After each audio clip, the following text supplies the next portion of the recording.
Hi, I'm Lippy. I'm a shamanic healer. I'm completing my master's degree in clinical psychology, and I am also certified in trauma care. In today's video, I would like to speak to you about the myths about the healing process. I get a lot of questions asked about what the healing process entails, and I also come across a lot of distorted views and myths about what the process exactly is and what is the ultimate goal of this process. So my idea for making this video was to clarify some of these finer nuances. Healing is a word that originated in the Old English and Germanic language, and it traditionally meant to cure or to bring about ideal health in a person. And in the modern English, it also owes its origins to the word whole. So the word healing comes from the word whole, to be whole.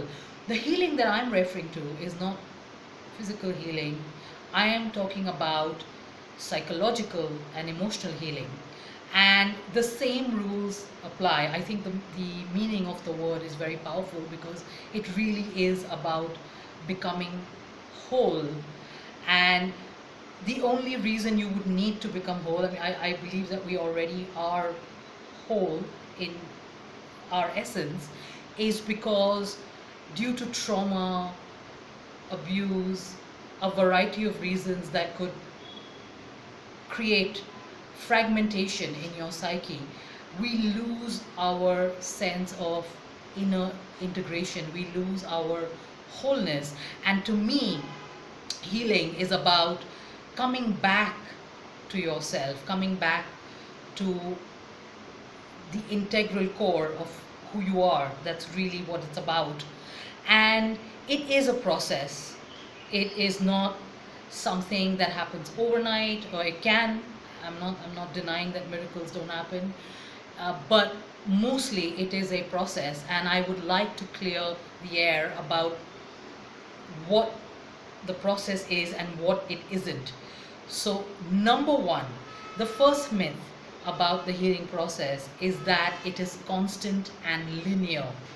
And by this I mean that many people have this idea that you start at point A, which is where you have a certain amount of trauma, you have a certain amount of emotional wounding in your psyche, and you have a destination which is point B, at which destination you will be completely healed. And all you have to do is do the right things, do step 1, step 2, step 3, step 4, etc. And you're going to go from point A to point B, and that's it. That's pretty much how it's going to work. And I'm here to tell you it's anything but. In fact, the process is more like it comes in waves. So there may be moments, and moments could mean moments of time, or whole chunks of time, months, even years, where you feel completely whole and healed and free from your past, and you don't think you're going to need any more healing. And then bam, just when you think you're done with the process, something may come up that may need your attention. And it may also happen that you would like to go from point A to point B in one neat line, but instead you find yourself having setbacks, or you find that suddenly you've accelerated and gone forward. The opposite happens as well. And you don't really have the kind of trajectory that you thought you were going to have with this process. So I just want to share an interesting experience that I had with this, which basically made me realize how non-linear this process is. And I had spent about almost close to 11 or 12 years working on myself, doing all kinds of things to make myself whole again, to heal my fragmented self, etc., etc.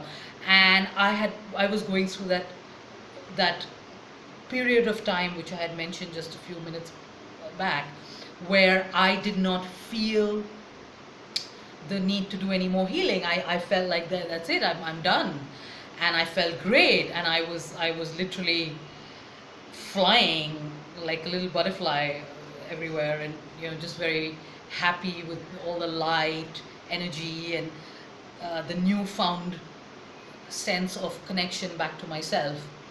And then I decided to do some breathing exercises, and this is something called pranayam, which are a whole bunch of, which also include breathing exercises, which are very powerful and are very amazing for both physical and psychological issues. And at that point of time, I wanted to get my physical self back in order, so I was doing these breathing exercises, and I was sitting in my terrace garden doing these breathing exercises, and to my surprise, I found that I would burst into tears in the middle of the exercise, or I would come out of the session feeling worse than when I had gone in, and I just didn't understand. And at that point of time, I was going to see a kinesiologist. She was an amazing therapist, an amazing woman, and I was flummoxed. I really didn't understand what was happening. And initially, I thought that I was just becoming more compassionate to the world, and maybe my tears were about the pain of the world, and it really wasn't, as I found out later. So I went to see her. I went to see my kinesiologist, and I said, I have been having these experiences, and what the hell is going on with me? And she did some light muscle testing with me, and she said, there is stuff you need to clear. And I was like, you're kidding me, I've been clearing stuff for like 12 years. And she said, well, it doesn't work like that, and when we started clearing the bunch of stuff that I needed to clear that was coming up, because actually the breathing activity had provoked those wounds to come up again. So that is when I realized that it's not something that's linear, and it can come in waves, and that is okay. That is okay. So I understand that a lot of you who are either going through the healing process or are considering moving into something that's going to bring you into the process have this concern, because you've probably lost so many years of your life already, being wounded, having issues, not being able to move forward. And then the last thing you want to hear is, well, you're going to spend another 10, 15, 20 years in the healing process, and it's just going to go on and on and on, and this doesn't sound like good news. And I can understand your concern, but it's not like that either. So one of the other myths I'm going to talk about in a minute is that you don't have to put your life on hold and heal, and only when you're better do you move on to things. So we're going to talk about that in a minute. Also, I know that when we have an attitude that we've gotten there and we don't need to do anything more, that when something does come up, we tend to get dismissive about it, or we tend to mistake it for something it's not. Like in my case, I thought I was just feeling compassion for the world, and I really wasn't. It was something. It was about me. It was nothing to do with the world. So keep an open mind, and please understand that healing has its own path and its own trajectory, and the less we interfere with it, the better it would work for us. The second myth that I would like to share today is this idea that healing happens in definitive stages. Now, while it is true that there are identifiable stages and steps to the healing process, so you can actually identify these stages and steps, and I have a course coming up soon in which I'm going to be talking about this in more detail. It's not like you smoothly go from step 1 to step 2 to step 3 and stage 1 to stage 2 to stage 3. It actually doesn't work like that. In fact, it's more like you may start at stage 1, and then suddenly something may require you to jump right into stage 3. You may hang around in stage 3 for a while and then need to come back to stage 1. You may do 2 steps and then suddenly fall back a step. So it's more like a circular kind of a process where you just need to go where you need to go. So I would advise you to look at it as a what do I need in the healing process basis, rather than what stage should I have finished, and where am I now, and where am I supposed to be in 6 months. Just think about it in a way of, if I deeply connect within myself and I look at what it is that I need right now in the healing process, then that will guide you about where you need to go, and you don't need to get stuck to any particular stage. Okay, the third myth, so I need to refer to my notes here because I'm getting a bit forgetful in my old age, is that your healing process must involve a formal, a formal kind of process, which is either psychological therapy, medication, some kind of alternative medication or alternative therapy. And if you don't do these formal processes, you will not heal. And I'm here to tell you that, in simple language, that's complete bullshit, because the healing process is very mysterious. And I have noticed, regardless of whatever your beliefs are, I have noticed as a shaman and as a mystic and even as a psychologist, that the healing process, when you enter it, opens you up to certain energies. It opens you up to a certain higher power, whether you believe in it or not.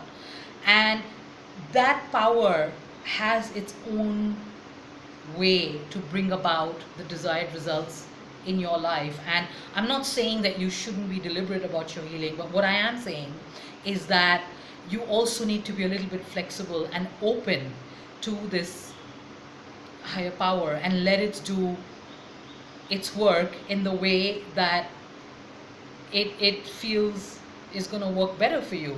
And sometimes that would mean not going in for a formal process, and sometimes it would mean exactly going in for a formal process.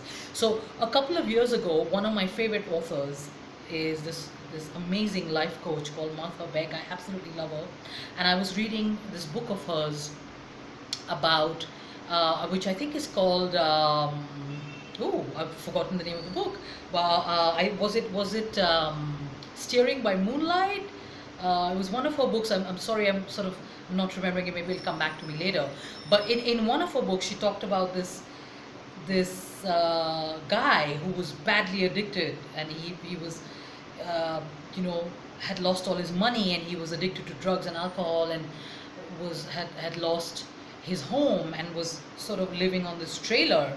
And his family was very insistent that he go for therapy, because obviously there was something wrong that had happened to him, that had led him into this drastic situation.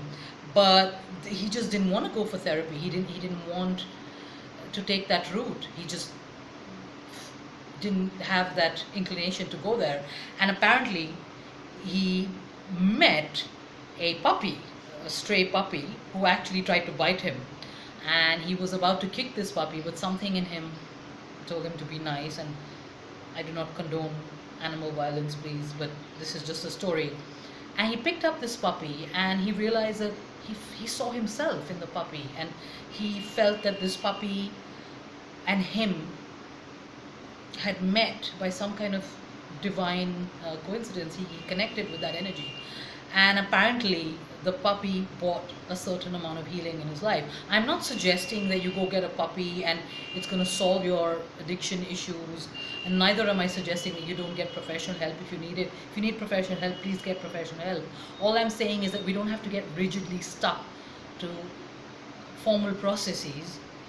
They may be required at a certain time, and I think the best judge of that most of the time, unless you are not in a position to be connected to your intuition, is your intuition.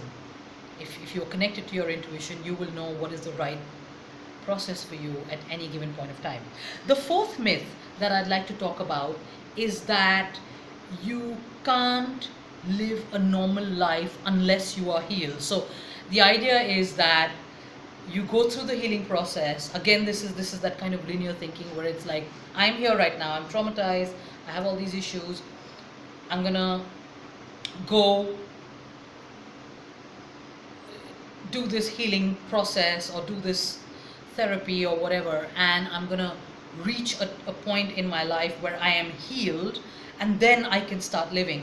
And again, that really isn't such a great idea, because the healing process is something that, it can run parallel to whatever's happening in your life.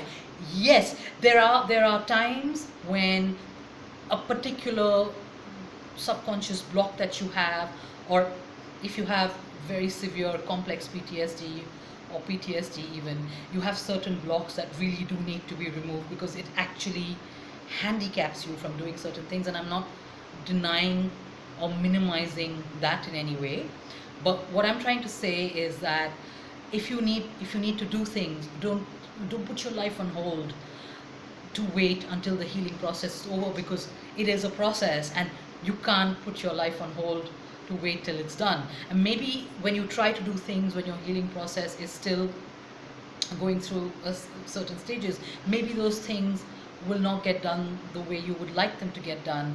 Maybe you may face obstacles, and those obstacles themselves can become opportunities for further healing. But you don't really need to put your life on hold per se. The fifth myth, the last and kind of the most important myth, is that healing is the one-stop solution to all your problems, and if you visit a therapist or a shaman or a Reiki healer or a tarot reader, it's just going to be a couple of sessions or a couple of readings, and all your life problems are going to get sorted out. And again, I'm here to tell you, sorry, it doesn't work that way. In fact, the healing process includes setbacks. It includes moments when you're even going to question whether the process is working at all. There are going to be moments when you're just going to abandon the whole process and walk away for months, maybe even years, only to come back when you feel ready to come back. So please understand that it is a process, and do not be hard on yourself. Be kind to yourself wherever you are in that process, because there is no one who's there's no such thing as, oh, I am at this stage and therefore I have healed more than somebody who's in a stage below me, because as I explained, you can go back and forth between stages. And if you're patient with yourself, if you just understand that how the process works, you will be kinder and you will be more cooperative with the process, rather than fight or get upset with yourself when it isn't going the way you think it's supposed to, or you are not where you think you're supposed to be. I hope this video was helpful.